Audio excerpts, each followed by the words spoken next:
Laptop किन्दाखेरि यो मिस्टेक्सहरु त कहिले पनि नगर्नु होला, त्यो पनि 2026 मा।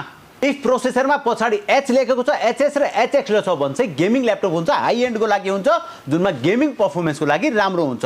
तर त्यसैमा यु अथवा पी छ भने चाहिँ ब्याट्री कन्सियस ल्यापटप हुन्छ, जसमा ब्याट्री धेरै हुन्छ र अफिस युज अथवा होम युजको लागि राम्रो हुन्छ। त्यसमा पनि कसरी थाहा पाउने? प्रोसेसर हेरेर, प्रोसेसरको मोडल हेरेर, जस्तो 13 जेनेरेसन जो भने i7 अगाडि मोडल 13 लेखेको हुन्छ, 14 मा 14 लेखेको हुन्छ, अथवा 210H हरू छ भने चाहिँ 15 जेनेरेसनको प्रोसेसर हुन्छ। सँगै तपाईले जनरेसन पनि याद राख्नुपर्छ, दैट कुन जनरेसनको तपाईले ल्यापटप किन्दै हुनुहुन्छ। 3rd जेन 4th जेन भिडाइदेला अथवा 8th जेन मार्केटमा भिडाइदेला, तर त्यो गर्ने होइन।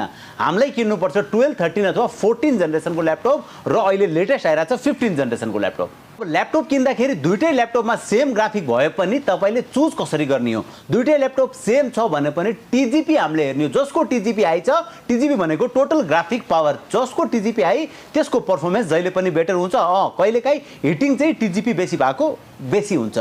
अब थर्ड चाहिँ र्याम। अहिलेको ल्यापटपमा अहिले रिसेन्टली दुईटा र्याम आइरहेको छ, एउटा DDR4 अर्को DDR5। तर हामीले चुज चाहिँ कुन गर्ने? अब त्यसमा चाहिँ फास्ट कुन हुन्छ जसको क्लक स्पिड हाई हुन्छ? यस, DDR5 अथवा DDR4 मा चुज गर्दै हुन्छ भने अफकोर्स DDR5 को हाई नै हुन्छ क्लक स्पिड, जुन मेगा हर्ट्जमा लेखेको हुन्छ।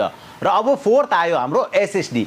एसएसडी मा पनि यहाँ तपाईले चुज गर्न सक्नुहुन्छ, जस्तो फास्टर एसएसडी जेनेरेसन आइसक्यो, जेनेरेसन 1 2 3 पहिला थियो, अहिले जेनेरेसन 4 र 5th आइरहेको छ एसएसडी मा। त्यसमा पनि दुई थरीको आउँछ अहिले, M.2 र अर्को M.2 NVMe। M.2 SATA वाला थोरै स्लो हुन्छ, NVMe एसएसडी भएको चाहिँ फास्टर हुन्छ। अब यही कुराहरु दिमागमा राखेर ल्यापटप किन्ने जानुभयो भने पक्कै पनि तपाई ठगिनुहुन्न र एउटा राम्रो ल्यापटप तपाईको लागि चुज गर्न सक्नुहुन्छ।